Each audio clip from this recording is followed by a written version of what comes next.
रमज़ान की आमद आमद है। Hello friends, welcome back to Asifa Kausar's cooking. तो मैंने आज रमज़ान की प्रिपरेशन करके रखी है। ये बहुत ही बेसिक प्रिपरेशन है। वैसे तो सब लोग ये बनाते ही हैं, मैंने भी बना लिया है, तो मैंने सोचा आप सबके साथ शेयर करूं।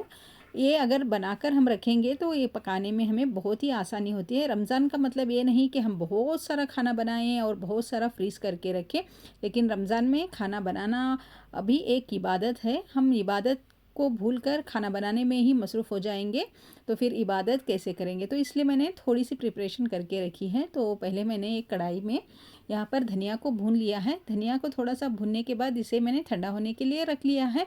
फिर बाद में हम इसे पाउडर बनाकर रखेंगे। उसी तरह से मैंने गरम मसाला भी बना लिया है। गरम मसाला में जैसे लौंग, इलायची, दालचीनी, शाही ज़ीरा, काली बड़ी मिर्च, फिर बाद में मैंने बड़ी इलायची, तेज़ पत्ता, थोड़ी सी मैंने इसमें ज़ीरा भी डाल दिया है, थोड़ा सा मैंने धनिया पत्ती भी डाल दिया है। इसे भी अच्छे से मैंने हल्के आंच पर भून लिया है और इसे बाद में ठंडा होने के लिए रख देते हैं। जब तक ये ठंडा होता है तो हम इसकी दूसरी तैयारी कर लेते हैं। तो मैंने यहाँ पर हरी मिर्ची लाई थी, तो फिर उसकी भी मैंने डंठल निकाल के उसे भी स्टोर करके रखा हुआ है। हरी मिर्ची मैं अलग से रखूँगी और जो थोड़ी थोड़ी लाल पकी हुई दिख रही है वीडियो में, उसको मैं अलग से रखूँगी। उसका क्या करने वाली हूँ मैं आपको वीडियो में आगे बताती हूँ।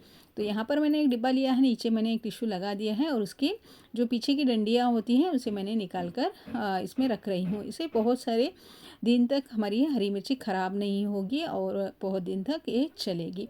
तो अब इसे मैंने एक डब्बे में पूरी मिर्ची को निकाल कर रख लिया है। अब इसे हम ढक कर रख देते हैं। तो हमारा ये जो मैंने गरम मसाला और धनिया पाउडर मैंने बनाने के लिए रखा था, तो वो ठंडा हो गया है, तो उसे भी मैंने पीस कर रख लिया है। और ये जो लाल लाल थोड़ी सी मिर्ची हो गई थी, तो उसको मैंने अलग से रख लिया है। और अदरक लहसुन का पेस्ट वो तो हमें बहुत ज़रूरी होता है। तो अदरक और लहसुन को पहले ही मैंने छील कर फ्रीज़र में रख लिया था। अभी उसको मैंने अच्छे से धोकर निकाल लिया है। तो उसको मैं अभी पीस रही हूँ। आधा केजी मैंने लहसुन लिया है और 400 ग्राम मैंने यहाँ पर अदरक ली है। इसमें मैंने थोड़ा सा नमक डाल दिया है और 2 टेबलस्पून उतना मैं यहाँ पर तेल डाल रही हूँ और इसे हम पीस लेंगे। इसमें पानी का इस्तेमाल नहीं करना है, ऐसे ही हमें पीसना है। तो एक बैच मैंने इस तरह से यहाँ पर पीस लिया है। बहुत दिन तक चलेगा, 2 महीने तक ये ख़राब नहीं होगा। और हमें जितना चाहिए हम नीचे फ्रिज में रखेंगे और जो हमें बाद में ज़रूरत पड़ेगी तो उसको मैं फ्रीज़र में रख लेती हूँ। अगर आप चाहे तो इसे आइस क्यूब में भी इसे जमा कर इसके क्यूब्स बनाकर भी रख सकते हैं, लेकिन मैं इसको एक बॉक्स में इस तरह से भर कर रख रही हूँ। तो जो बाकी का था उसे भी मैंने अच्छे से पीस लिया है। तो एक बॉक्स हमारा रेडी हो गया है और बचा हुआ था, तो उसे मैं अभी स्टार्टिंग में जो पहले दूसरे रोज़े के लिए ज़रूरत पड़ती है तो उसे मैंने अलग से रख लिया है। अभी हरी मिर्ची बनाने के लिए मैं यहाँ पर वो जो लाल लाल मिर्चियाँ ली थी उसे मैं ले रही हूँ। हरी मिर्ची का भी पेस्ट बना कर रखेंगे तो उसकी भी हमें ज़रूरत पड़ती है। और हरी मिर्ची में थोड़ी सी मैंने ज़ीरा डाल दिया है और थोड़ा सा मैंने नमक डाल दिया है और इसे भी हम पीस लेंगे। इसे भी बिना पानी डाले हुए हमें पीसना है। तो आप देख सकते हैं इसे मैंने अच्छे से पीस लिया है। तो हरी मिर्ची का भी पेस्ट हमारे पास बनकर तैयार है। तो अब इसे भी मैं एक डिब्बे में निकाल कर रखूँगी। वैसे तो ये बहुत ही बेसिक चीज़ें हैं, सब लोग करते हैं। अगर हम पहले से ही थोड़ा इसकी तैयारी करके रखेंगे तो हम लोगों को आसानी होगी। तो हरी मिर्ची हो गई है। तो धनिया पत्ती को भी मैंने लाकर उसे भी मैंने चुन कर रख लिया था। तो उससे भी मैं अभी पीस रही हूँ, क्योंकि बाद में धनिया बहुत महंगा हो जाता है। तो थोड़ा सा मैंने स्टोर कर लिया है और थोड़ा सा मैं पीस कर रख रही हूँ।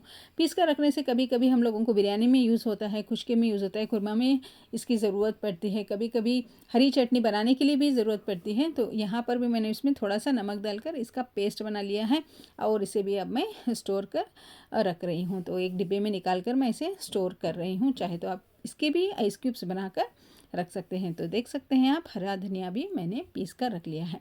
तो पुदीना को भी मैंने पहले ही चुन कर रखा था और इसे अच्छे से धो कर रखा है। तो अब पुदीने का भी पेस्ट मैं बना कर रख रही हूँ। इसमें भी मैं है ना थोड़ा सा नमक डालूँगी और इसे पीस कर रखूँगी। अगर हमारे पास पुदीना नहीं है, किसी वक्त अगर हमें चटनी की ज़रूरत है, चटनी बनाने की ज़रूरत है, तो हम कोथिंबीर हमारी पीसी हुई है, पुदीना पीसी हुई है, हरी मिर्ची पीसी हुई है, तो हम इसे लेकर रायता बना सकते हैं, चटनी बना सकते हैं, जो चाहे उसे हम बना सकते हैं। इसे गोश्त में यूज़ कर सकते हैं, कुरमा में यूज़ कर सकते हैं, या फिर बिरयानी के लिए भी यूज़ होता है। तो पुदीना को भी मैंने पीस कर स्टोर करके रख लिया है। तो बहुत ही बेसिक चीज़ें मैंने बनाई है। अगले वीडियो का इंतज़ार करिए, उसमें भी और मैं थोड़े से प्रिपरेशन करने वाली हूँ, वो वीडियो मेरा आएगा। तो देख सकते हैं मेरी ये छोटी सी प्रिपरेशन मैंने सोचा ये आपके साथ भी शेयर करूं। उम्मीद करती हूँ कि आपको मेरी ये छोटी सी मेहनत, छोटी सी प्रिपरेशन पसंद आई होगी। वीडियो को लाइक, शेयर और चैनल को सब्सक्राइब करिए। मिलती हूँ एक नई वीडियो के साथ।